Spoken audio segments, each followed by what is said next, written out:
Oi, boa noite. Boa noite, maninha. Posso orar? Então, boa noite, boa noite. Paz, irmãos, a todos.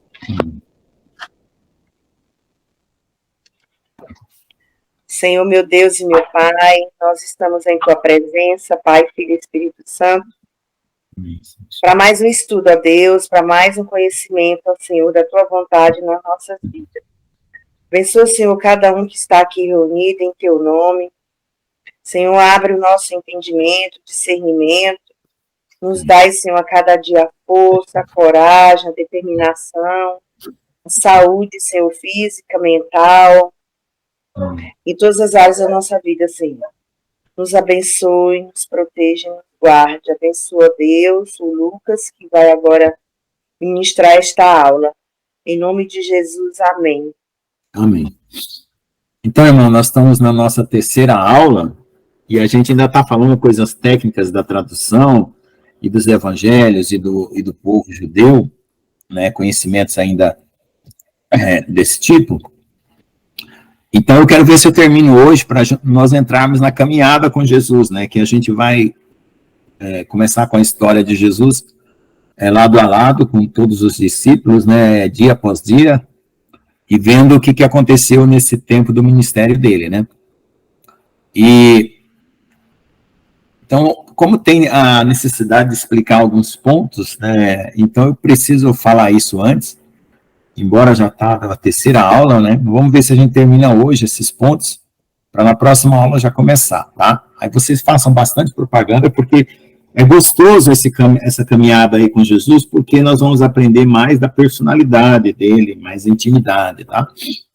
É o que nós desejamos aqui, que o Espírito Santo venha realmente revelar para nós essa intimidade que está nos detalhes, né, daquilo que ele fez na Terra.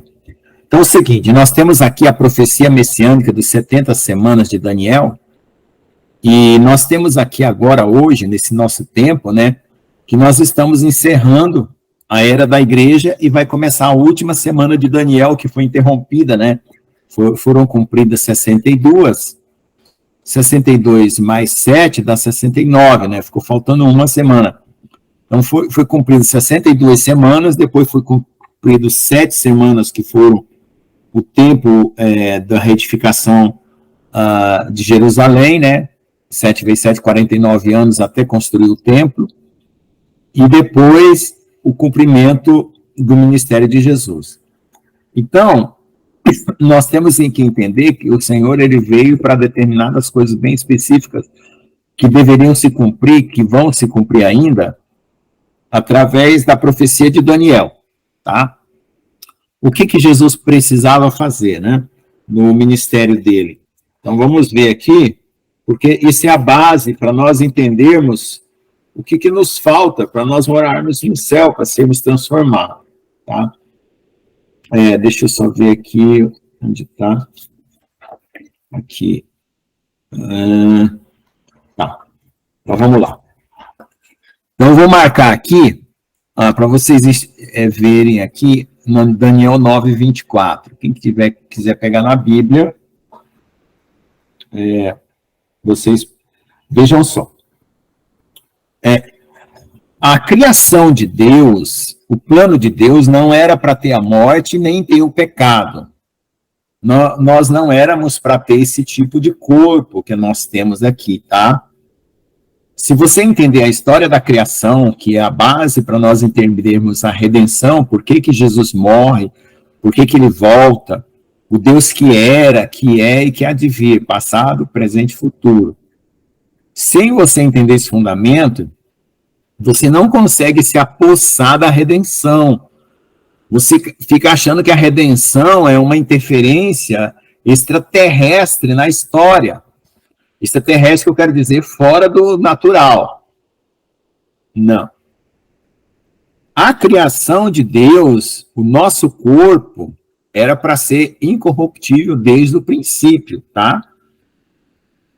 Se Adão não tivesse comido da árvore do bem e do mal, tivesse comido da árvore da vida, nós não teríamos passado por essa história humana que nós estamos passando aqui, tá?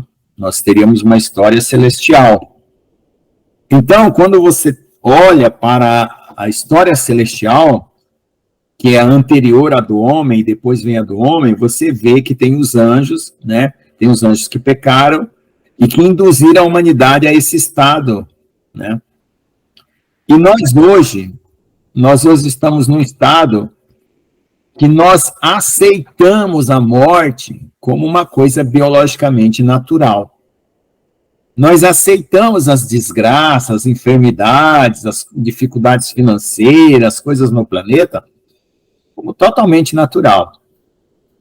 Se você for estudar a história da economia da Terra, você vai ver que a economia do planeta Terra sempre foi manipulada para que ninguém enriquecesse, a não ser determinadas pessoas comandadas pelo inimigo.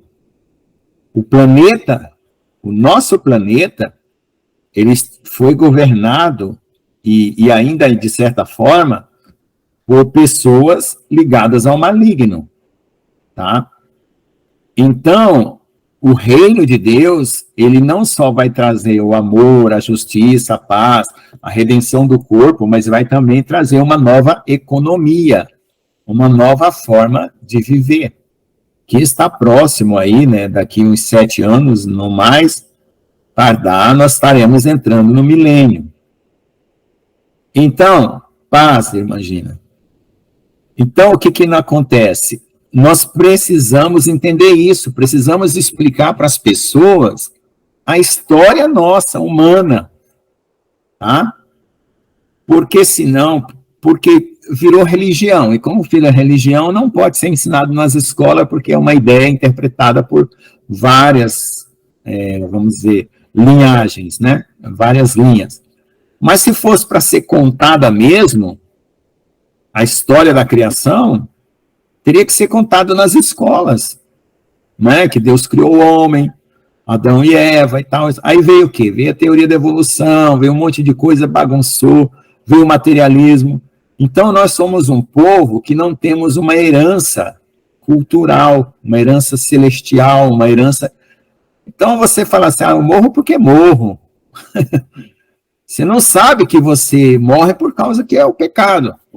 E o pecado entrou por um homem, então não era para nós morrermos, não era para nós vivermos nessa condição. E a gente aceita como natural. E assim as pessoas acham que essa vida, ela é uma vida para ser, vamos dizer assim, utilizada como vida.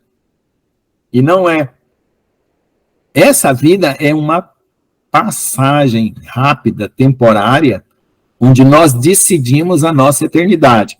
Mas a verdadeira vida está por se manifestar. Então, nessas promessas que Jesus fez, que o Pai fez através dos profetas e que deveria se cumprir, e está se cumprindo por meio de Jesus, estava incluindo o quê? Restringir a transgressão, né? O que é restringir a transgressão? Quando Jesus foi morto, e ele ressuscitou, ele foi morto pelos nossos pecados. Ele sabia que nós não íamos ficar perfeitos somente pelo sacrifício da cruz. No dia seguinte, ninguém estaria mais pecando. Ele sabia disso. Tá? É tanto que aquela ceia que ele faz com o pão e com o vinho é com pão fermentado. Eu já comentei aqui, nós vamos entender por que é com pão fermentado e não é Páscoa. Ele está celebrando ali com os apóstolos a mesma promessa que Melquisedeque fez com Abraão. Abraão trouxe, Melquisedeque ceou com Abraão pão e vinho. O que ele queria dizer lá, Melquisedeque com Abraão selando pão e vinho? Que a descendência de Abraão faria parte do reino dos céus, ou do reino de Deus. E que daria início, inauguraria, né, a descendência de Abraão inauguraria o reino de Deus. Então, quando o Senhor Jesus celebra a ceia, é essa celebração do início do reino. Não é um pão asmo que está comendo com vinho lá para dizer, ninguém tem mais pecado e agora Jesus morreu. Não. Ele está restringindo a transgressão por causa da fé em Jesus e do sacrifício. Agora, a redenção mesma, propriamente dita, onde vai ter uma transformação do nosso corpo e nós não vamos mais pecar, só acontece no final. no dia do perdão, que é o último grande dia, que ele está em 2 etapas, depois a gente pode explicar por isso, porque a primeira etapa é para a igreja, certo? A igreja recebe a redenção, aí passa pelo milênio, e depois o restante da humanidade se repete as festas continuam se repetindo, a humanidade recebe a redenção no trono branco para aqueles que ainda vão poder ser salvos no trono branco, porque alguns teólogos acham que no trono branco não tem ninguém mais se salvando, mas tem, tá?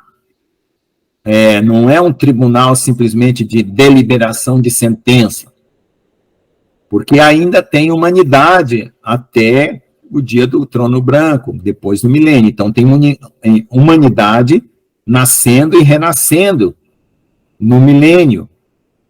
Uma parte de nós vai ser glorificada, não vai morrer, e outra parte continua como ser humano normal no milênio. Então, vai ter uma nova história, né? Uma nova história nesse milênio. Então, nós estamos numa situação quase como pré-angelical, né? Assim como os anjos já têm um corpo glorificado, nós estamos a ponto de nos tornarmos como os anjos glorificados e vamos estar no milênio com Jesus. Então, nós vamos estar transitando entre os céus e a terra como sacerdotes. É por isso que lá na carta de Pedro, se você olhar lá nas cartas de Pedro, Pedro fala que nós somos o sacerdócio eleito, né? A nação de sacerdotes. Então, vocês olhem lá na carta de Pedro, depois, em casa, leiam as cartas de Pedro, e veja que ele faz lá a promessa de sermos os sacerdotes, uma nação de sacerdotes, que foi o princípio que Deus estabeleceu desde o princípio, criar uma nação sacerdotal. Primeiro capítulo, Pedro capítulo 2, tá? Sacerdócio espiritual. Então, vocês leiam lá 1 Pedro capítulo 2. Então, veja só. Então, vamos aqui aos pontos que estão em processo para que essa redenção chegue. Então, restringir a transgressão. Essa transgressão foi restringida. O pecado, ele não domina mais a natureza humana. Ele não foi tirado. Nós não estamos fora da presença do pecado. Mas nós estamos livres do efeito do pecado, que é a morte, né? Então, nós fomos removidos, né, a nossa culpa, né, a capacidade que o pecado tinha de nos matar, né, e de nos impedir da vida com Deus. Então, mas a presença do pecado ainda continua, a presença do pecado vai ser tirada. Completar a oferta pelo pecado. Quem quer completar a oferta pelo pecado? Porque todas as ofertas anteriormente feitas pelo pecado eram feitas anualmente e precisavam serem renovadas. E a oferta de Jesus, o corpo de Jesus, ela foi definitiva. Então, ela completou, chegou à plenitude, né? Completar no grego é chegar à plenitude. Então, não precisa mais ninguém fazer oferta pelo pecado. Expiar a iniquidade. O expiar a iniquidade é tirar a iniquidade de nós. Então, Deus não nos vê mais como iníquios, como ímpios. Deus nos vê como justos.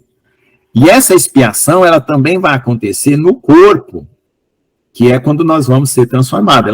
Ela aconteceu no espírito, a nossa alma está em processo de santificação, e quando a nossa alma se unir totalmente ao espírito, no amadurecimento espiritual, que é o que está precisando para Jesus voltar, a colheita do trigo, né, maduro, da cevada, enfim, ela vai acontecer no corpo. Trazer a justiça eterna. Pronto, a justiça eterna vai ser estabelecida na terra. Autenticar a visão e o profeta. Então, autenticar a visão e o profeta quer dizer que o povo que deveria receber o Messias vai reconhecê-lo como profeta prometido por Deus. E a visão, que é toda a revelação de Deus, né, desde a criação, incluindo o Apocalipse, vai ser totalmente completada, né, vai se cumprir por completo, tá bom?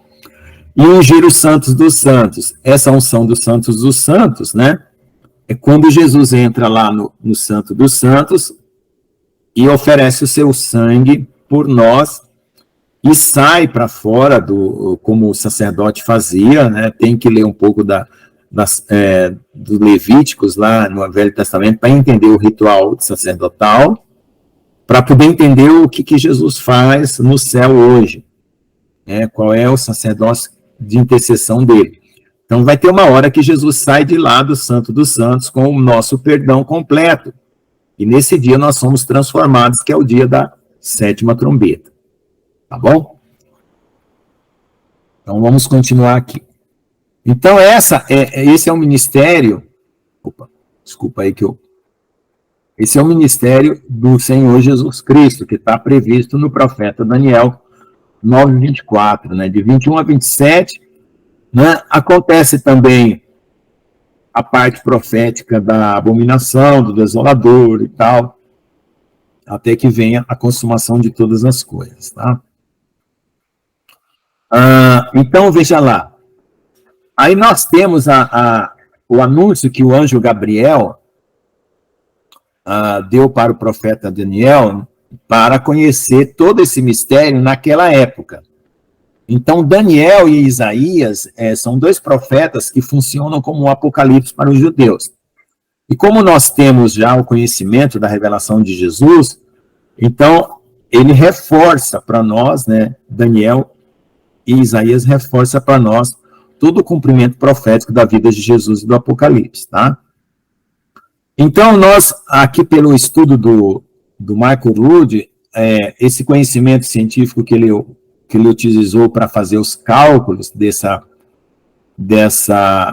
desse cronograma de Jesus, do tempo que ele viveu na Terra, tem uma precisão de até 1/milionésima parte de um dia, né? Ou seja, ele consegue estabelecer os horários até dos acontecimentos, tá? Então, com esse relógio celestial que ele chama, né, nós vamos desvendar esse ministério que Jesus teve aí, tá?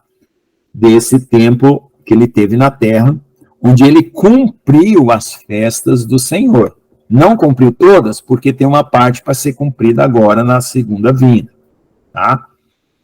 Então, nós temos um calendário judaico, né, que ele foi o moderno, né, porque os judeus seguiam um calendário e houve uma mudança no ano 359 da Era Comum, que é a nossa era, feita por Hillel II, que foi feita uma mudança para a astronomia baseada na matemática, mas os antigos não utilizavam isso.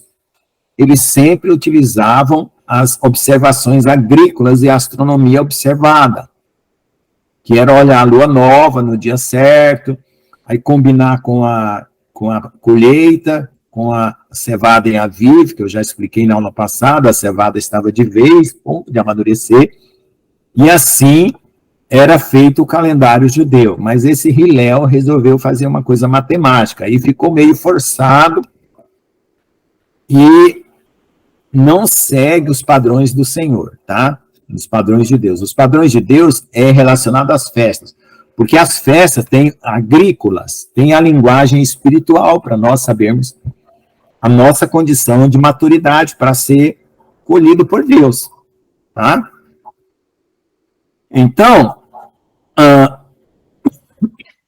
eles tiveram aí um relógio do Criador alterado por causa dessa cálculo meio matemático, né? Nesse ponto aí, Deus não seguiu essa matemática, Deus segue o calendário agrícola, e é para confundir os sábios mesmos, tá? Porque é uma estratégia de guerra, né?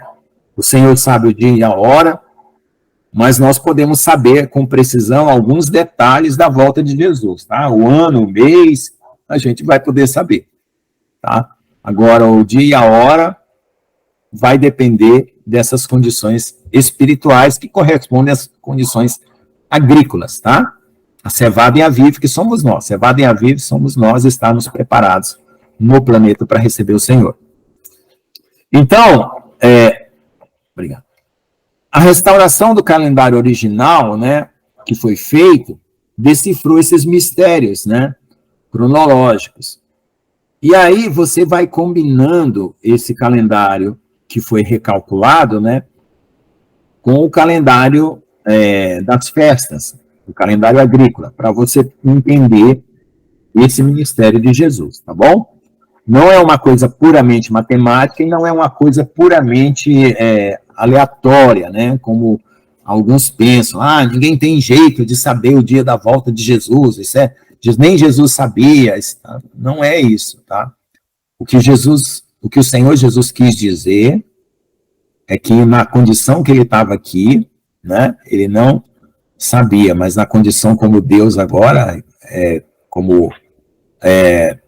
vamos dizer assim, ressurreto, né? Ele sabe, tá? Ele sabe o dia que ele vai voltar, só que ele está esperando a ordem do Pai, porque ele sabe, tá? Então, nós podemos saber também. E como nós podemos saber? Porque existe uma promessa, certo? Que nós precisamos estar atentos para descobrir e ficar de pé nesse dia, tá? Do soar da última trombeta. Então, veja só. Veja lá o que está escrito em Apocalipse, capítulo 3, verso 3. Apocalipse, capítulo 3, verso 3. Eu vou até postar aqui para vocês terem uma ideia do que eu estou tentando dizer em relação ao calendário das festas e da volta de Jesus, tá? Isso aqui é um presente maravilhoso de Deus. É uma demonstração de amor mesmo, né? Para você. Você é fiel, você está vigiando, você tem o direito de saber. Tá? Tá bom? É amor. Se você avisar uma pessoa de algo que está para acontecer na última hora, você vai causar terrorismo. Se você avisar antecipadamente, você ama a pessoa e você quer que as pessoas se preparem. Tá? Então veja essa frase que eu vou postar agora aqui, ó. Lembra-te, pois, do que tens recebido e ouvido, e guarda e arrepende-te. Ele está falando a carta à igreja de Sardes. E se não vigiares, virei sobre ti como ladrão, e não saberás a hora que sobre ti virei. Se não vigiar, não saberá a hora. Portanto, corta os dois não. Toda frase que tem duplo não, você corta os dois não, ela vira uma frase positiva. Portanto, se vigiar, saberá. Entendeu? Se eu não for no médico, não ficarei são. Não é assim que a gente fala, uma frase com dupla negativa? Se eu não for no médico, não ficarei são. Se eu não tomar o remédio, não ficarei curado. Portanto, se eu tomar o remédio, eu ficarei curado. Certo? Então, o que Amém, glória a Deus. O que o Senhor quer dizer com isso? Vigiem! Vigiem! Aí fica na igreja, o povo diz, não, você não pode saber a hora que Jesus vai voltar, continue aí fazendo o que você quer. Aí você é pego de surpresa. Não vai ser pego de surpresa. E Paulo lá em Tessalonicenses fala exatamente isso.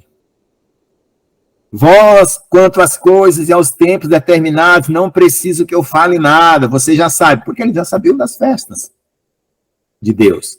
Então, Paulo não ia ficar explicando as festas para os tessalonicenses, que eles já conheciam, então eles poderiam calcular. Aí tem pregador que diz que Paulo achava que Jesus ia voltar naquela época. Não, a interpretação é errada. Ele sabia que Jesus não ia voltar naquela época. Só que ele se colocava como se Jesus fosse voltar, porque ele tinha que fazer o ministério dele alcançar o nosso tempo. E para alcançar o nosso tempo, ele tinha que se posicionar como se ele estivesse no nosso tempo para contar a história. Entendeu? É assim, é uma didática. Um professor, quando ele quer dar uma aula, ele tem que colocar-se no nível do aluno. E aí ele faz a explicação como se ele fosse um aluno, para o aluno perceber qual é a realidade da situação. Então foi assim que Paulo fez. Porque Paulo não sabia, achava que logo Jesus vinha. Nossa, Deus, complicado. E aí tem os caras que ficam fazendo essa teologia irresponsável, de ver, eu não gosto de falar, mas tem hora que eu tenho que dar umas cutucadas violentas, né? Entendeu? Então vamos lá, vamos continuar aqui. Então, nós temos uma sequência, tá? Que foi respeitada pelo Senhor cronologicamente em todas as festas, tá? E ela não vai falhar porque Deus é fiel. Se ele já fez certinho no começo, ele vai fazer no meio e no fim. Tá certo? Então, o Evangelho do Senhor Jesus Cristo, que é o Evangelho do Reino, tá? Ele traz as boas notícias para nós, com sinais, milagres e maravilhas, mas também com a promessa da ressurreição, ok? Então, para alguns religiosos, né, essas promessas ainda continuam esquecidas ou desconhecidas até o dia de hoje. E nós temos que ter esse cuidado de não cair nesse ensino enganoso dos homens, que é ensino de homem. O homem, quando mete a mão na revelação de Deus, ele estraga. Tá? Ok? Então, vamos lá. Se você entender toda a Torá, a sequência das festas, porque isso está na Torá, está nos Pentateuco. Tem a lei, tem os profetas, né, tem os livros dos sábios, né, e os salmos, né, que formam a Taná. Taná, que é o conjunto dos livros escritos do Velho Testamento, tá? Todos eles concordam entre si, né, e respeitam, vamos dizer assim, os mandamentos de Deus dentro do contexto da revelação de Jesus para nós. Então, jamais o Senhor Jesus iria contradizer esse contexto, né? Agora, o anticristo vai parecer que ele está cumprindo e vai enganar os judeus em algum ponto e tal, né? Mas a gente que está vigiando vai saber onde é que ele está furando, né? Tá bom? Então, o que acontece? A gente não pode acrescentar nada ao que está escrito, conforme Deuteronômio 4:2, certo? E Jesus, ele veio cumprir, tá? Cumprir todo o mandamento e toda a lei para poder começar uma nova aliança. Então, ele não podia falhar em nada, certo? Então, nem em Deuteronômio 4:2, nada pode ser acrescentado. Portanto, o Senhor mesmo não acrescentou, cumpriu. Né? Acrescentou em termos de revelação quando ele terminou o cumprimento, né, daquele ministério que estava dado a ele, né? Aí ele acrescentou, vamos dizer assim, ampliou, né, o cumprimento pela obediência de toda a lei, tá? De toda a lei. Aí ele pode, vamos dizer assim, fazer aquele discurso das bem-aventuranças, né? Onde ele coloca coisas muito mais, como falar, a justiça supera a justiça que o Senhor Jesus requer de nós na nova aliança, supera a dos fariseus, tá? Bom, então veja só, os fariseus, para tentar fazer as pessoas cumprirem a lei, eles criaram várias regras, tá? Essas regras, o Senhor chama ela de cisterna quebrada, que não pode reter água, certo? Tá? Que era um sistema que eles criaram, onde eles queriam manter as pessoas presas àquelas regras, tá? E as pessoas ficavam oprimidas, né? E nós vamos ver isso durante o ministério de Jesus, tá bom? Então, vamos lá.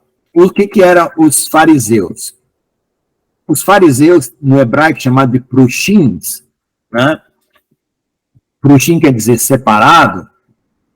Eles deveriam ser as pessoas separadas de todo tipo de impureza, mas eles inventaram as suas próprias regras, tá? Eles não seguiram a lei de Moisés, eles criaram uma lei em cima dos mandamentos de Moisés. Então, eles criaram ritualismos espirituais para se parecerem puros, certo? Tentando cobrir uma justiça maior do que a de Deus, tá? Na Torá, era necessário você ter a confissão de pecados e fazer uma tevilá, que era uma espécie de batismo, né, que é mudança de vestes também, que representa uma mudança de vestes, certo? E aí o que acontecia? Durante as comemorações, né, dos sacrifícios, as pessoas faziam essa confissão, faziam esse tevilá, né, ofereciam aquela oferta, né, e tinha a parte dos sacerdotes e tudo aquilo, e aquilo era tido como um ministério levítico, né, para o sacrifício. Depois que chega o verdadeiro cordeiro, que é Jesus, esses bruxins, né, que deveriam reconhecer Jesus como cordeiro, não reconheceram, tá? E eles começaram a utilizar aquelas regras que eles mesmos acrescentaram para tentar difamar o Senhor, tá? E o Senhor Jesus, ele não cumpriu nenhuma daquelas regras impostas por eles. Ele quebrou todas, porque ele sabia que eram regras humanas, certo? Aqui tem uma explicação, o que era tevilá? Era a ação de mergulhar em uma fonte de água natural, água corrente, tá? Era para poder haver a purificação. Então, o Senhor Jesus, ele quebrou todos esses acréscimos feitos pelos fariseus, ok? Quebrou todos, tá? E a primeira menção de uma quebra que o Senhor Jesus faz é quando ele transforma a água em vinho, tá? Naquelas bodas de Caná. Porque aquelas águas eram para a purificação dos fariseus, que eles faziam aquela purificação, eles selecionavam essa água, né, para essa purificação. Então, o Senhor transformou em vinho e ofereceu na festa. Então, já foi a primeira violação deliberada. O Senhor fez isso de propósito, porque era uma lei farisaica, tá? Essas regras, como é que fala? Criadas por ele, são chamadas de takanotes, regras feitas pelo homem, tá certo? Então, nisso, eles criaram mais de 500 leis de observância, por exemplo, do dia do Shabat, tá? E o Senhor foi quebrando cada uma delas, né? Ele violou a proibição de colocar saliva nos olhos no Shabat. Então, ele foi quebrando várias e várias dessas regras inventadas, ok? O sistema religioso farisaico, ele teve uns 300 anos para crescer dessa forma e criar esse monte de regras, certo? Só que para eles, por exemplo, tinham regras que favoreciam eles, né, na questão do sábado, por exemplo, tá? Aí tinha uma cadeira que eles chamavam cadeira de Moisés, onde eles criavam esses mandamentos, certo? Que eles diziam, né, que estava na Torá oral, né? Que eles achavam que, segundo eles, tinha a mesma autoridade que os mandamentos que Moisés recebeu do Senhor, certo? E eles santificavam esses mandamentos deles, né, como leis que os rabinos aprovavam, né? E eles diziam que até Deus tinha que cumprir essas leis, porque era eles que faziam lá com toda a criteriosidade lá, certo? Eles criavam essa extensão, né, dos mandamentos que Moisés tinha dado para muito mais além, criando peso sobre o povo, tá certo? Tá? Deixa eu ver o que mais aqui. As takanotes, elas não são tradições como festividades e tal, elas são as usurpações dos mandamentos, né, dado por Deus, né, com esses acréscimos estúpidos que eles criaram, né? Regras impostas ilegitimamente, com imposição religiosa, né, e que o Senhor Jesus não endossou, ele não endossou nenhuma delas, tá bom? Deixa eu ver o que mais. Eles diziam assim, que as regras que eles criaram eram uma cerca para além da Torá. Então, se alguém quebrasse uma regra, estaria evitando de quebrar a Torá. Tá? Era uma cerca a mais, né? Uma justiça a mais. Deixa eu ver o que mais. Eles diziam que as desculpas eram para proteger a Torá, para a Torá não ser violada. Aí tinha os sadoquins, que eram os saduceus.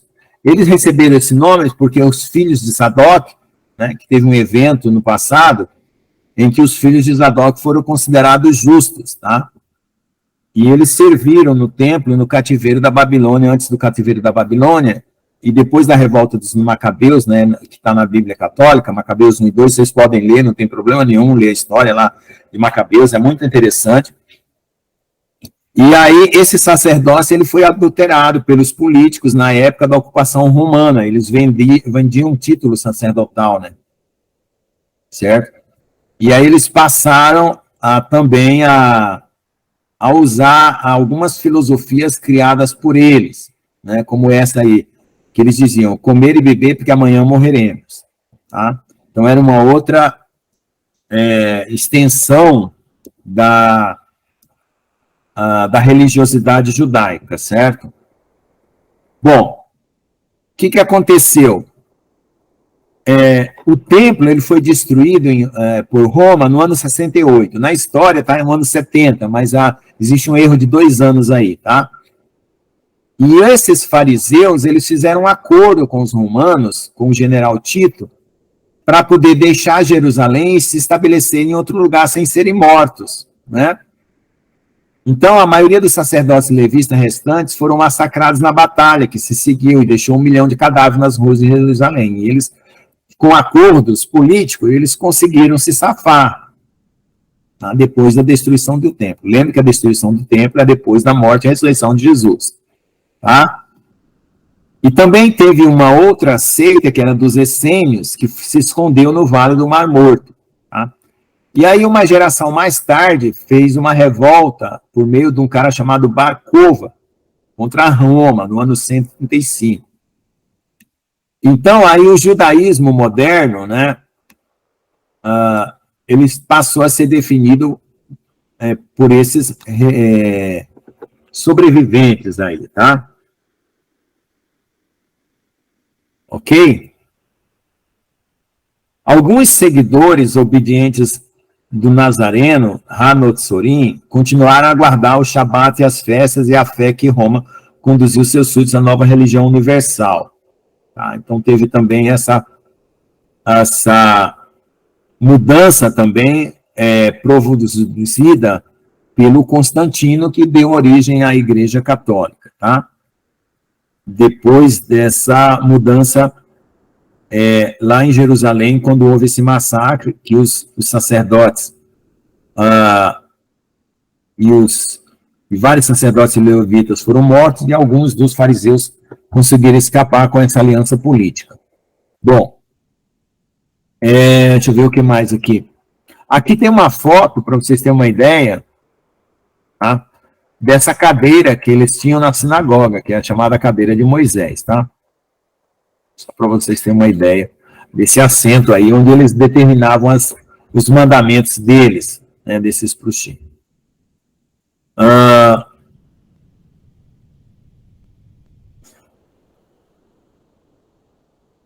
Então, aqui o Macoruto faz um comentário dizendo que Jesus atacou o sistema religioso e dessa forma atacou também Satanás, né? Certo? Que Satanás, ele tentando matar Jesus, ele achava que ele iria vencer, né? Vencer Deus, e foi o contrário. A vitória do Senhor foi feita por meio da cruz, tá? Bom, então vamos lá para os 5 evangelhos, tá? Quais são as características que os 5 evangelhos têm? Nós temos 4 evangelhos, Atos dos Apóstolos, e o 5º evangelho, que é o Apocalipse. Então, os papéis que Jesus tinha nos evangelhos eram o seguinte, né? Aqui tem alguns comentários sobre a tradução que a gente usou, né? Mas a palavra aqui é netzel, e o Tsamá, que é o renovo, tá? Então, os papéis do Messias como Netzer e o Tsamá, que é chamado o renovo. Então, vamos lá. O Messias, ele deveria ter alguns papéis proféticos a cumprir, tá? Ele deveria ser um servo sofredor, né? Isso está muito no Evangelho de Marcos e Lucas também. Ele deveria ser um justo juiz, ele deveria ser um rei, tá? Ele deveria ser o filho do homem e assim por diante, tá bom? Então, existem várias atribuições que o Messias deveria ter, tá? Jesus, ele viveu numa cidade chamada Nazaré, né? Porque ali tinha um remanescente do povo descendente de Davi, tá? E aí houve uma confusão de Nazaré com Nazareno, né? Como se ele fosse um nazireu, conforme está escrito lá em Números 6, de 1 a 21, que eu falei na aula passada, que Sansão, por exemplo, era nazireu, ele não cortava o cabelo, então Jesus foi confundido como um nazireu, mas ele não era nazireu, tá? A palavra Natzer, né, vem desse renovo, né, desse tronco, que é a raiz de Davi, que brotou, tá? Então, lá nas profecias dizia assim, brotará uma vara, tronco, de Joter, né? Na verdade, aqui era Roter, né, para ser traduzido. Aqui ficou errado, tá? Toco, gesa de uma árvore cortada de Jessé, o tronco, Netzer, que é o Netzaré, tá? É um rebento, é um tipo de rebento, brotará de suas raízes, Shuerashim, as raízes, tá? Então, naquele tempo, a raiz, Suresh, né, de Jessé, será colocada como estandarte para os povos. Procurada pelos povos, sua habitação será gloriosa, Isaías 11, 1 e 10. Então, tudo isso era o Senhor Jesus estava cumprindo, tá? Nitzamá, o renovo, Netzer é o rebento, deixa eu ver o que mais. E assim por diante, né? Essa linhagem tinha que ser de Davi, né? Não podia ser de outro. Maria, tá? Agora eu vou colocar um negócio bem interessante. Maria tinha um esposo chamado José, e o pai também era José, tá? Então,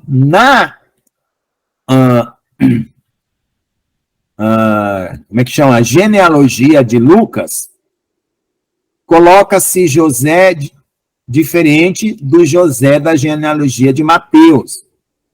Então, nessas genealogias, um vem por José, esposo de Maria, e outro vem por Maria. Só que quando encontra a descrição José, filho de Jacó, da linhagem do rei Davi, tá? Ele é o pai, né? Deixa eu só conferir aqui para não falar errado. Ele é o pai de Maria, José. E Maria tinha um esposo também que se chamava José. Então é por isso que dá essa confusão aí. Porque que em Mateus, o José, filho de Jacó gerou José, aí está errado, daí está escrito em Mateus, marido de Maria, não é, porque lá em Lucas, o marido de Maria é o José, filho de Eli, tá? E o engraçado é que a Igreja Católica fez um drible para ninguém descobrir isso, né? E aí fez uma confusão danada. Depois a gente pega a genealogia feita pela Igreja Católica e começa a perceber que foi feito um drible, tá? Deixa eu ver aqui, nascimento de Jesus, genealogia, onde é que está? Tá aqui. José de Eli. Esse José de Eli, que está no capítulo 3, verso 23 de Lucas, é o esposo de Maria. E o Jacó, que gerou José, no capítulo 1, verso 16 de Mateus, é o pai de Maria. Tá? Os dois se chamavam José. Tá bom? Então, Jesus é descendente de Davi pelo pai e pela mãe, embora o pai não tenha, vamos dizer, conexão direta, porque Maria foi concebida, né? Ela concebeu do Espírito Santo, tá? Quando o Senhor anunciou lá, por meio do anjo Gabriel, tá? Então, essa região de Nazaré, que ela se estabeleceu lá, quando eles fugiram para Galiléia, foi logo depois dessa invasão, né, que houve, né, feita por Antíoco Epifânio, que está descrito no livro de Macabeus, tá certo? Ok? Então, os moradores de Nazaré conheciam a história de sua família e deram esse nome ao seu povoado em reconhecimento ao fato de ser um rebento da raiz da árvore de Jessé. Então, esse nome Nazaré, Netzarim aí, que seriam os netzarenos, os netzarim, né? Receberam esse nome porque eles sabiam que eles tinham vindo da raiz era um rebento da raiz de Davi, tá bom? Deixa eu ver. Então, houve esse decreto de Augusto Otaviano, pai do Império Romano, ele foi decretado pai do Império Romano, e ele, para fazer essa homenagem a ele decretou um censo, né, e obrigou todas as pessoas voltarem à sua cidade natal para o censo. E foi aí onde Jesus nasceu, né? Na cidade de Belém, por causa da ordem de Augusto Otaviano, que ele foram fazer uma homenagem para ele, e ele pediu para contarem quantos súditos tinha no reino lá, e fazia parte do protocolo de homenagem e do título que eles iam dar ao César, né? Deixa eu ver o que mais aqui, tem mais para ser comentado. Então, aqui o Marco Ruto está falando que o Jesus de Nazaré é o profeta de quem falou Moisés, né? Certo? Ele é o renovo, o Messias, o rei, o servo, o filho do homem, o unigênito e o juiz todo-poderoso. Onde que ele vai ser o juiz todo-poderoso? No Apocalipse, certo? Ele é o rei no Evangelho de Mateus, ele é o servo no Evangelho de Marcos, tá? Ele é o filho do homem no Evangelho de Lucas, ele é o unigênito de Deus no Evangelho de João, e é o juiz todo-poderoso no Evangelho em Apocalipse. Então, o Evangelho de Mateus, Tissamá, o rei. O Evangelho de Mateus apresenta o Messias como o rei do céu, estabelecendo as regras do reino sobre o qual ele reinará para sempre. O registro de Mateus começa estabelecendo a linhagem de Jesus, do rei Davi, por meio da sua única progenitora terrestre, Miriam, né, filha de José, ben Jacó. Todos os descendentes diretos de Davi através de Salomão. O relato do Evangelho de como os astrônomos da Babilônia entregam um tesouro real ao jovem rei, estabelece o cenário. Então, aqueles reis que vieram lá da Babilônia encontram Maria, tá, com o menino, não foi na manjedoura, tá? Foi já um pouco depois do nascimento, tá bom? Alguns filmes de Jesus colocam os reis magos, né, indo lá na manjedoura. Não foi, tá? Foi lá na casa com eles. Ele já estava grandinho, o garoto. Outras coisas que a gente vai ver que é diferente da história que é contada, tá bom? Deixa eu ver o que mais aqui. Eu tinha até uma comparação dessa árvore genealógica, ver se eu acho aqui, porque às vezes eu coloco as figuras, mas não lembro onde elas estão. Vamos ver se eu acho aqui alguma figura para representar esse problema da... Espera só um pouquinho, se eu achar aqui, eu já mostro para vocês esse problema da genealogia, tá? Então, nós vamos tirar algumas rebarbas aí do Evangelho em relação a essas circunstâncias que são feitas filmes, né, e coisas, coloca Jesus de cabelo comprido, coloca os reis magos indo lá na manjedoura, e não foi lá, quem foi lá foi só os pastores, tá? E algumas coisas assim, tá bom? Nós vamos corrigindo tudo isso, ok? Deixa eu ver se eu acho aqui as figuras, para vocês entenderem como foi feita algumas sutis, né, modificações, né, embora não altere a mensagem a mensagem do Evangelho, mas era com a intenção de dar autoridade para a Igreja Católica, tá?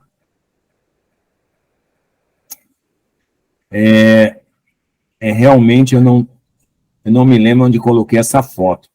É uma figura que está na Bíblia da minha filha. Aí eu coloco essa figura em confronto com o estudo que foi feito do Michael Rood. Tá? Espero que a conexão esteja boa, porque aqui está chovendo muito e eu não estou conseguindo saber se vocês estão me ouvindo bem. Se por acaso não estiver me ouvindo bem, falem aí para nós. Tá? Deixa eu colocar a figura. Vou interromper um pouquinho aqui só para colocar essa figura para vocês, tá bom? É uma coisa interessante de se falar. Aqui. Então, veja. Pelo que está mostrando aí, ó. A linhagem do rei Davi, ela tinha Salomão e Natã, tá? A genealogia de Lucas, ela segue por Natã, e a de Mateus segue por Salomão. Então, quando chega aqui nessa última parte, embaixo, você vê que tem Jacó, pai de José, que é o pai de Maria, que é Miriam, né? E de Natã tem Matat, que é pai de Eli, né? E Eli, pai de José, que é o esposo de Maria, tá? Tá certo? Não são a mesma genealogia, são duas genealogias diferentes, uma pelo lado da mãe, né, e outro pelo lado do pai, ok?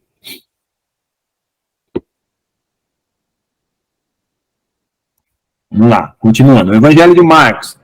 No Evangelho de Marcos, Jesus é apresentado como servo, tá?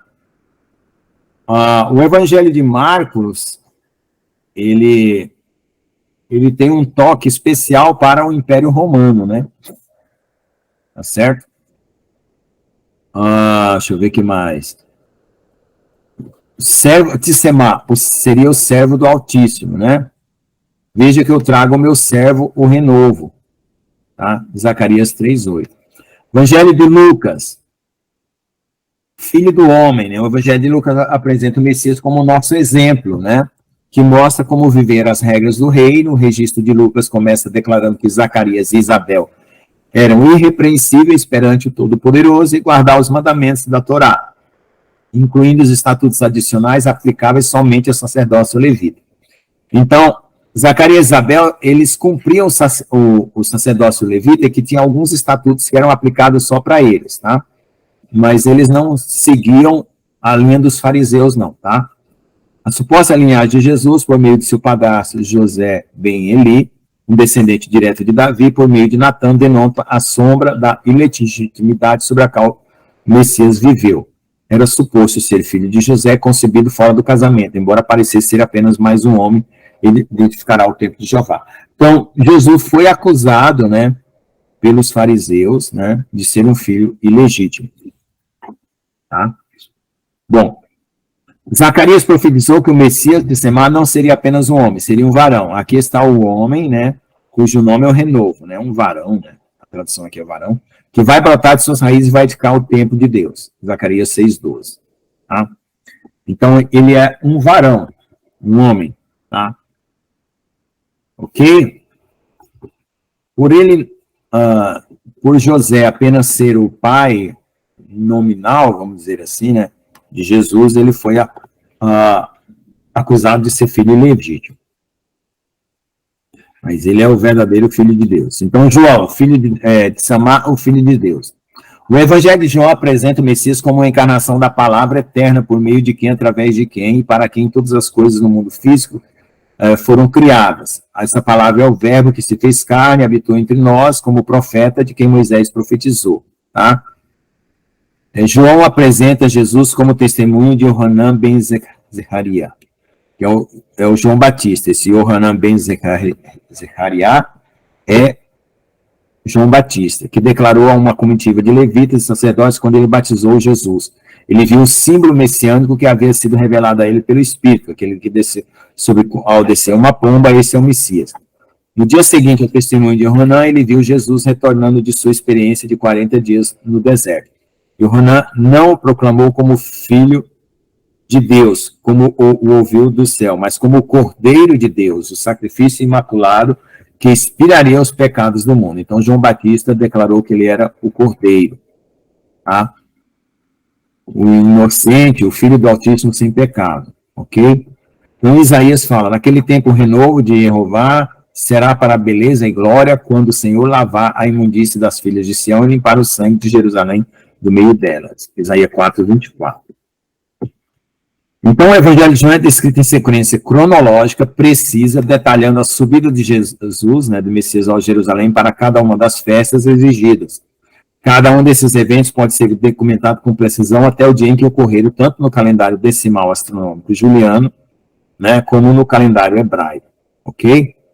A precisão do calendário juliano para determinar o dia exato da semana durante o mês, durante o primeiro século, é maior que 1 milionésimo de um dia, enquanto o calendário do Criador, baseado na iluminação da lua nova, vista de Jerusalém, pode ser calculado em retrospectiva ao primeiro século, com muito mais precisão do que pode ser detectado pelo olho humano. Então é o seguinte, aqui ele está falando dos métodos que ele usou para corrigir o calendário, tá? Tem o calendário hebraico bíblico corrigido, né, pela astronomia, tá? E tem o calendário juliano, tá certo? E aí tem a iluminação da lua nova vista de Jerusalém, que foi o cálculo feito pela NASA. Então, com isso, eles têm uma precisão muito grande, né, de 1 milionésimo de um dia para fazer esse tempo retrospectiva cronológica, ok? Aí nós temos os Atos dos Apóstolos, que nós vamos ver também, tá? Então, os Atos dos Apóstolos é um livro que não terminou. Se você prestar atenção, no final do livro, ele não dá um indicativo de que o livro terminou. Dê uma olhada lá nos Atos dos Apóstolos, tá? Não é um livro inacabado, assim, parece que tem um livro inacabado, que é o livro de Jonas, né? Ou de Esther, não sei. Tem um livro que é inacabado. Então, os Atos dos Apóstolos terão a sua segunda versão, tá bom? Que serão os remanescentes do final dos tempos. Tá? Então, nós vamos ver aqui no livro dos Atos dos Apóstolos, né? Onde eles foram instruídos a esperar a promessa do Espírito Santo, que desceu quando eles estavam no templo, tá? Não foi numa casa, tá? Eles estavam no templo, quando o Espírito Santo veio para cumprir a promessa de Deus, tá bom?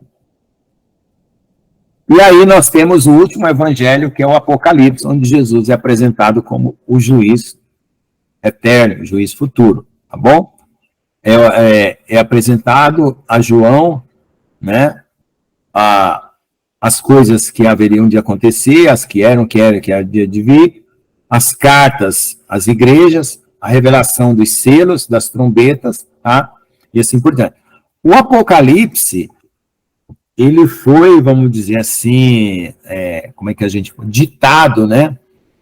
O próprio Deus ditou ele para João, praticamente, tá? Não foi João que teve uma inspiração. É claro que todos os escritos são inspirados por Deus, guiados por Deus, mas o Senhor falou diretamente para João o que ele deveria escrever baseado no que ele estava vendo, tá? Nas visões que ele estava vendo. Então, escreve, você pode ver lá no livro de Apocalipse, escreve tudo que você vai ver a partir de agora. Tá? Ok? Então vai ter um episódio dos 7 trovões também, que é um mistério que também está lá junto, além das taças, dos selos, das trombetas, tem os 7 trovões no livro de Apocalipse. Ok? Bom, então aí nós vamos fazer a nossa trajetória dos evangelhos cronológicos, seguindo esses 5 livros, né? 4 evangelhos, mais o Apocalipse e mais 6 livros, né? Tá bom? Alguém quer fazer um comentário? Aí tem uma história aqui sobre a Bíblia de João Ferreira de Almeida, porque na tradução original que eu fiz, era espanhola, então era um texto explicando a tradução da Rainha Valéria, Reina Valéria, né? Que não é nem da rainha, é o Reina Valéria, que é um homem que tinha esse sobrenome, né? A gente pensa que é a Rainha Valéria, né? Tinha esse sobrenome, Reina Valéria. Então, aí, como eu peguei a tradução de João Ferreira de Almeida, eu tinha que fazer uma historinha do João Ferreira de Almeida, aqui é só uma curiosidade, como foi que ele trabalhou. O João Ferreira de Almeida tinha 14 anos e tal, se converteu, começou a traduzir a Bíblia. Então, vocês vão ver essa historinha aqui também, tá bom? Aí ele viajou, foi para a Holanda, depois foi para algumas ilhas na África, né? E tem as histórias aqui que eu reuni. E aí tem o Evangelho de Mateus no hebraico, que a gente, olhando a história, percebe que o Evangelho de Mateus foi escrito em hebraico. Então, aqui na minha Bíblia, eu já corrigi, né? Já coloquei que o Evangelho de Mateus foi escrito originalmente em hebraico, o Apocalipse foi escrito originalmente em hebraico, e o Evangelho de João também foi escrito originalmente em hebraico, tá? Então, alguns na escola teológica acreditam que eles foram dos textos gregos, porque os textos mais antigos que ele tem são os gregos, mas pelas maneiras que eles falam, os modismos de palavras, algumas coisas que foram adaptadas para as línguas, dá para saber que aquilo lá não é original grego, tá? Ok? Alguém quer falar alguma coisa, quer fazer algum comentário? Então, aí nós temos uma versão que foi transcrita por Shem Tov Ben Isaac, né, que é um homem que foi responsável por relatar que havia um evangelho de Mateus hebraico, originalmente hebraico, tá? Shem Tov. Deixa eu ver, aqui tem um pouco da história, tá? Sobre essa situação aí. Vocês podem ler também depois com calma. Esse texto está tudo lá no Google Classroom, tá bom? Eu coloquei tudo lá. E aqui vem uma explicação sobre as evidências de que o Evangelho de Mateus foi originalmente escrito em hebraico. Tá bom? Alguém quer fazer algum comentário? Eu vou terminar com algumas verificações aqui do texto. Tá? Ninguém quer fazer nenhum comentário hoje? Pode falar, pastor João. Sim, do Evangelho segundo Mateus, quando eu e minha família fomos passar a Páscoa em 2017 com o Marco Wilk, ele tinha exposição lá do Evangelho de Mateus. Eu vi lá, quando ele expôs e mostrou foi a primeira vez que ficamos sabendo do Evangelho de Mateus em hebraico. Ele tem uma exposição, ele mostrou a arca, os utensílios e tudo, e também mostrou o Evangelho de Mateus. Só isso.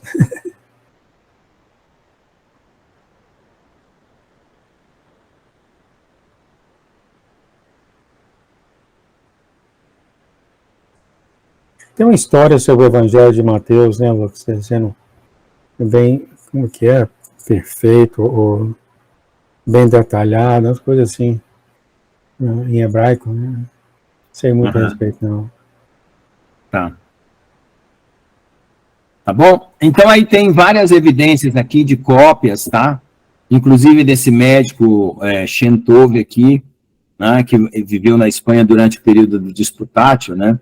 Que era um período de disputas teológicas que aconteciam, tá certo?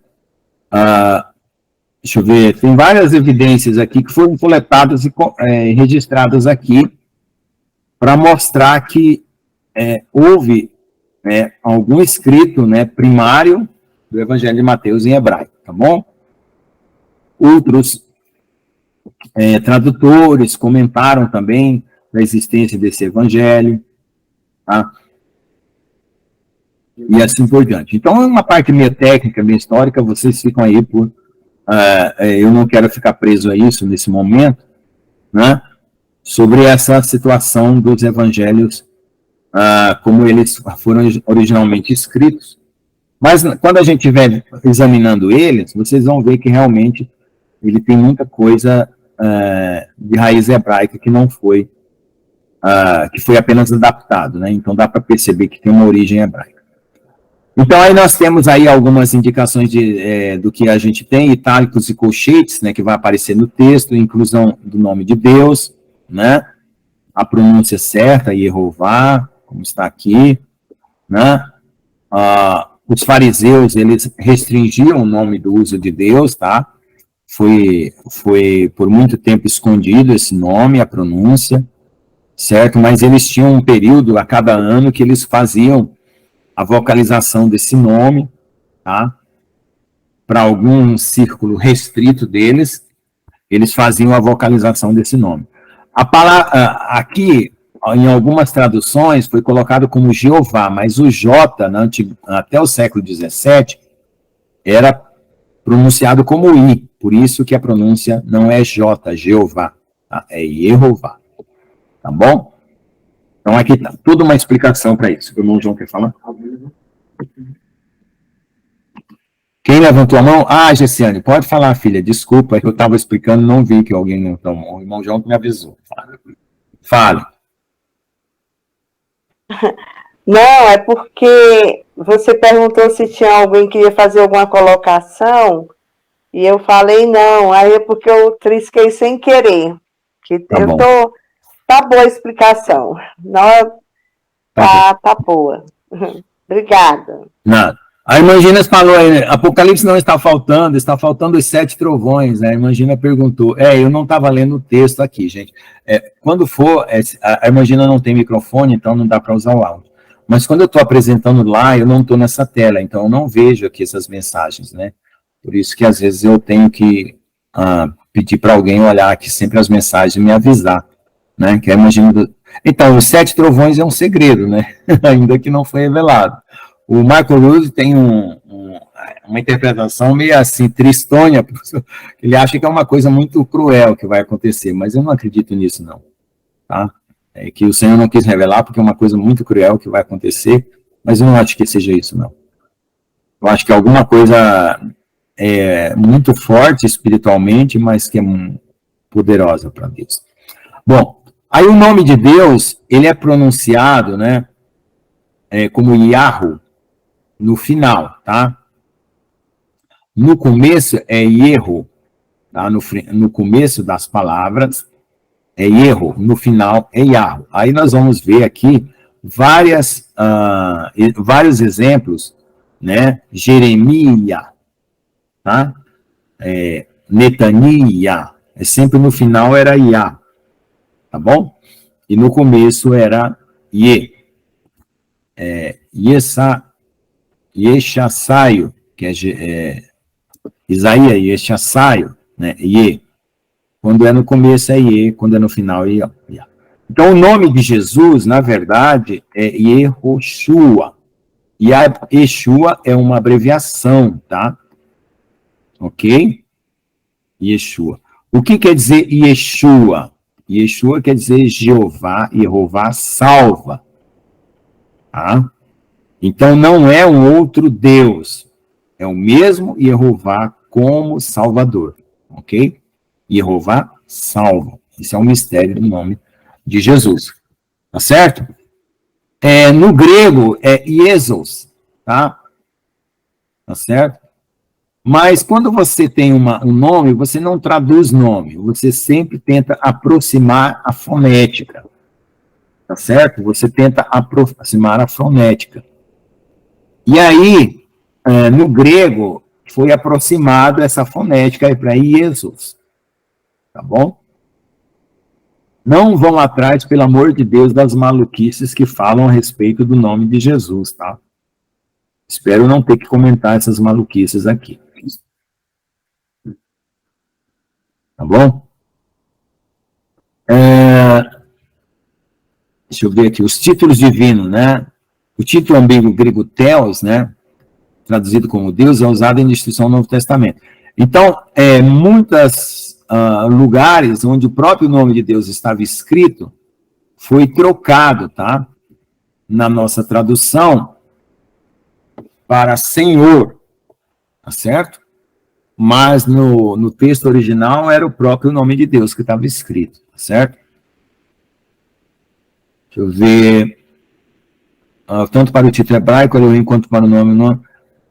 Então, nós vamos sempre usar o nome de Deus onde for dito o nome de Deus mesmo, tá bom?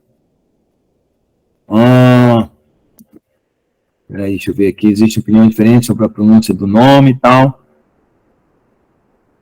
Nomes hebraicos. João Batista, né? João Batista para nós vai ser Yehu. Yohanan ben Zecaria. Então, vai ser João Batista. Então, nós vamos ter algumas adaptações de nomes aqui para pronunciar corretamente. Nós vamos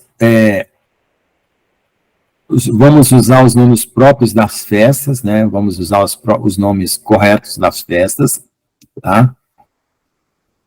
Nós vamos enfatizar algumas palavras em negrito, em maiúsculas.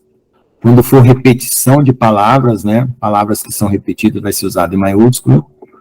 Deixa eu ver. Substantivos próprios, tá? Substituição do J. Ortografia. Nós vamos tentar nos aproximar o mais próximo da pronúncia original em hebraico, tá? Nós vamos substituir as palavras com letra J, né? Com o I, né? Com a pronúncia correta. Yaakov, né? Jó, e assim por diante.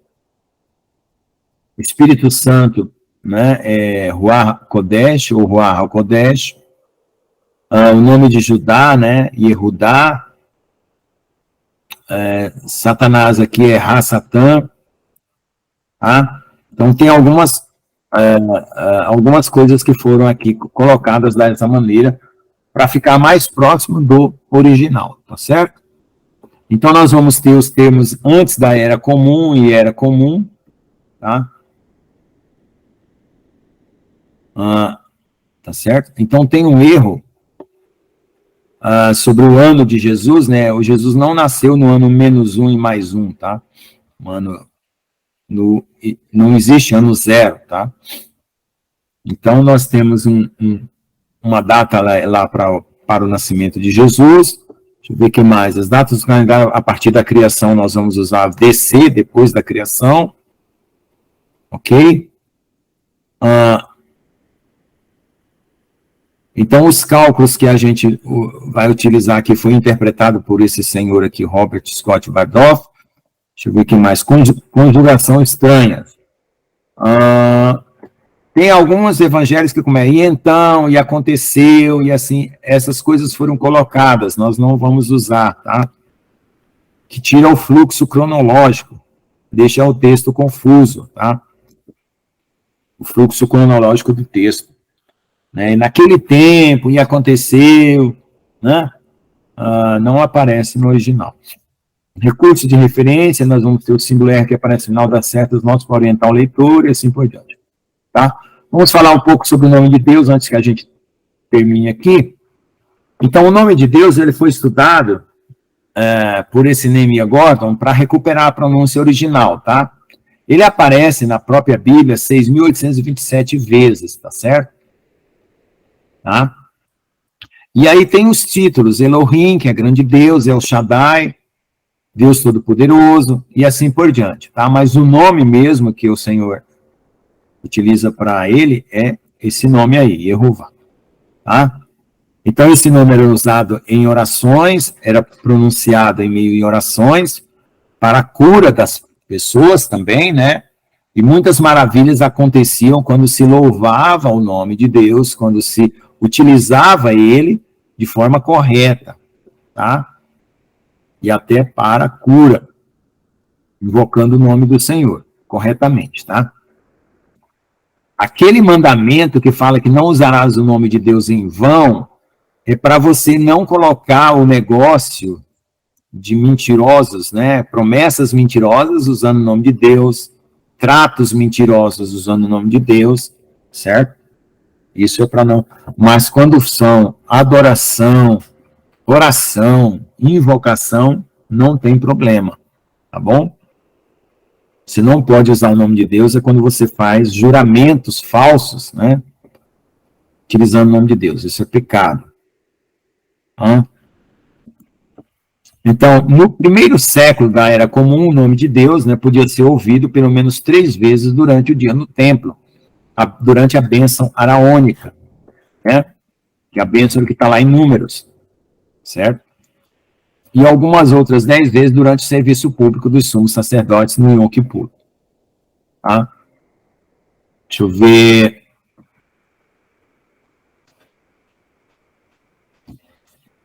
Então, teve um imperador aqui, romano, que ele fez uma perseguição cruel para cortar a fé judaica e incluiu a proibição de pronunciar o nome de Deus, tá bom? O imperador Adriano. Aí ele passou a substituir o nome de Deus pelo o verdadeiro nome, né, Jeová, por o nome Deus, tá? Certo? Porque ele queria... eles acabariam incluindo, com o passar do tempo, o imperador em seu louvor, tá? Então ele visava isso, ele visava ser adorado no lugar de Deus, ok? Então, alguns, como Rabino Hanina ben Teradion, desafiou o edito romano e decidiram dar o exemplo a eles. Eles embrulharam em um rolo da Torá e o queimaram vivo, tá? Né? Porque ele desobedeceu à lei romana, que não podia pronunciar o nome de Deus.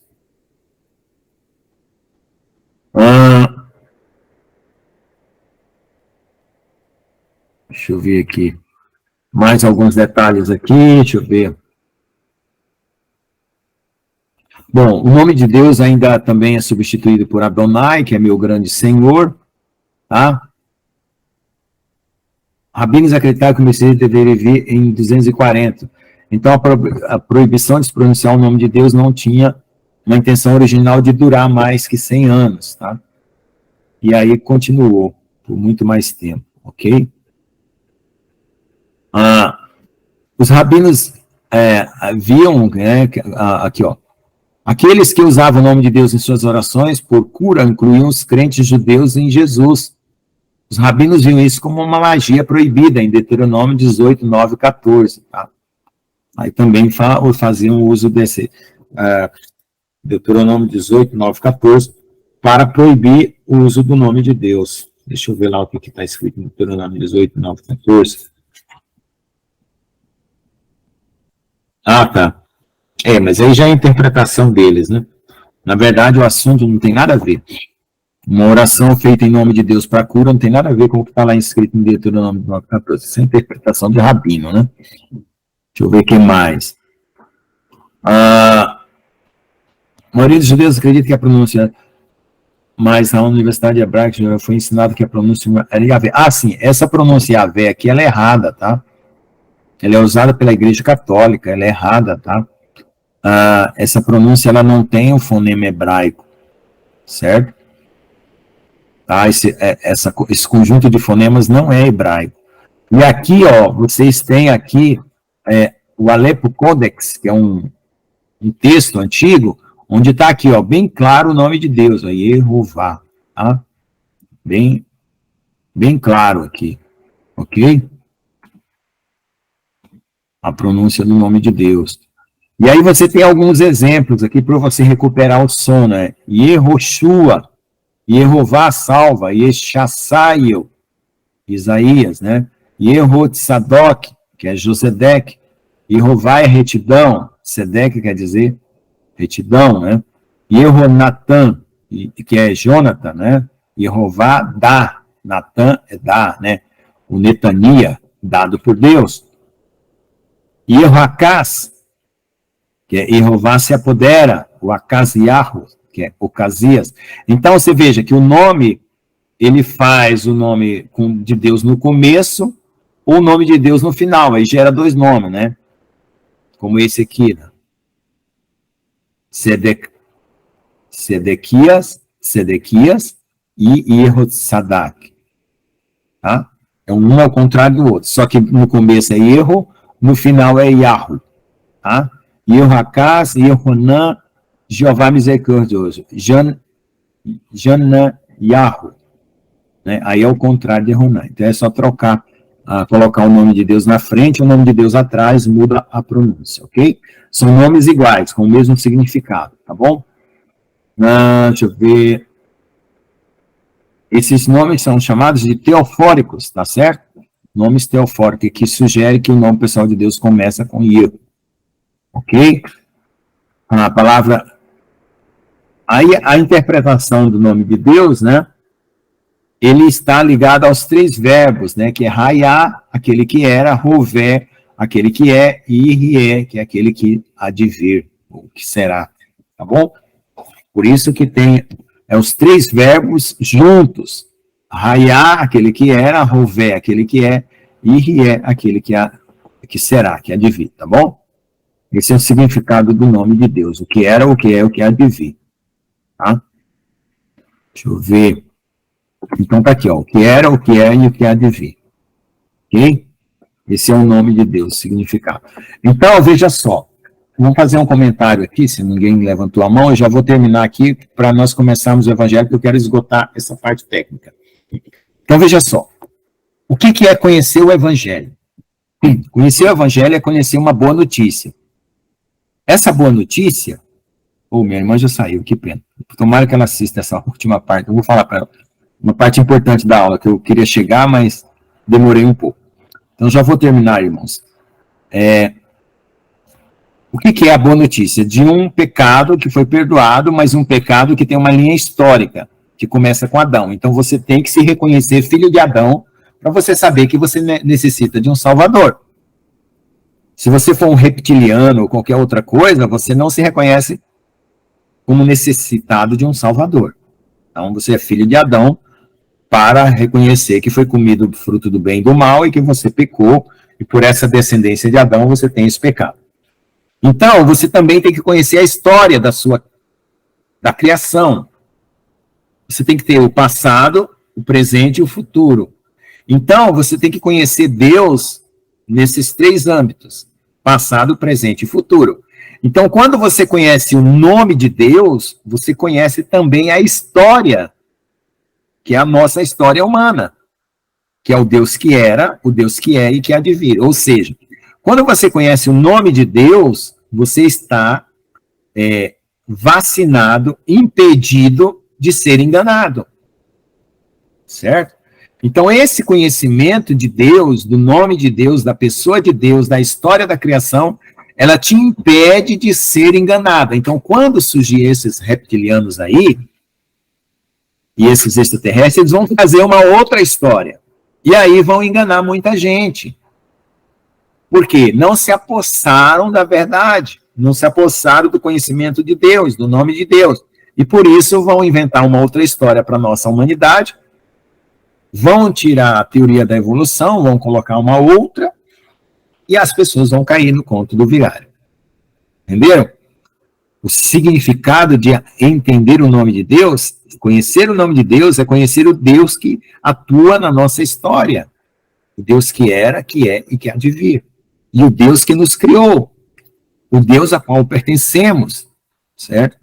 E que por causa do pecado nós caímos nessa condição, mas ele nos providenciou a redenção. Tá bom? Então, espero aqui que eu já tenha terminado aqui. Deixa eu ver aqui.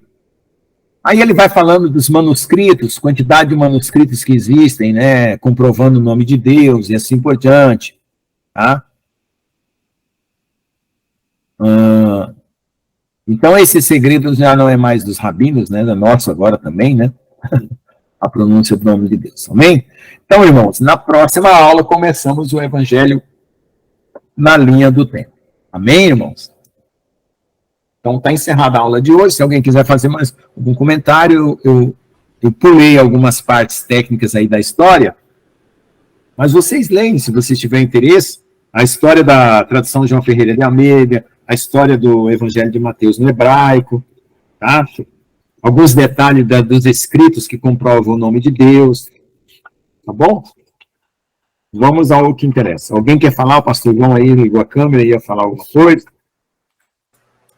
Pastor João, lá no canal dele tem muita coisa sobre o nome de Deus, viu? Vocês procurem entrar lá no canal dele.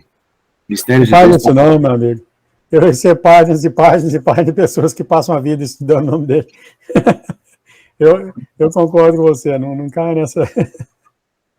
Tá bom. Tá bom, boa noite então, queridos. Boa noite. Quem vai orar por agradecer? Eu posso orar? Amém. Obrigado, Senhor, por o Senhor ter dado aqui mais esse privilégio, essa honra de ouvir o teu filho, falando a tua palavra, nos trazendo conhecimento, entendimento. Muito obrigado, o Senhor ter abençoado e ter dado, Lucas, esses entendimentos, que é uma maravilha para o corpo.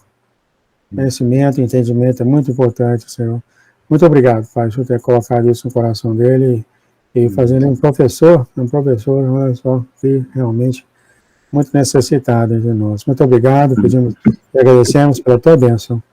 E pedimos aí que o Senhor abençoe todos que estão aqui, que todos que vão ouvir, que todos venham entender cada vez mais um pouquinho dos seus mistérios, Senhor.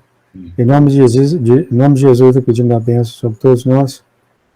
E nós despedimos até a próxima. Muito obrigado pela tua presença, Senhor. Em nome de Jesus. Amém, amém, amém. Amém. Amém.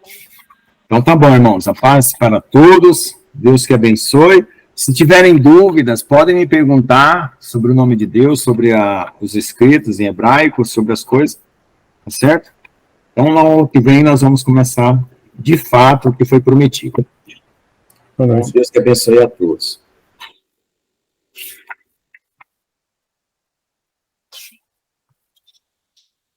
Só aqui? Pode sair.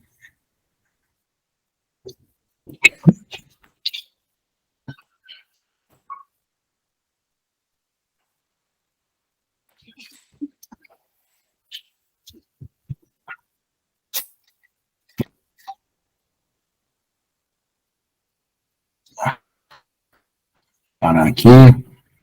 Parar a gravação.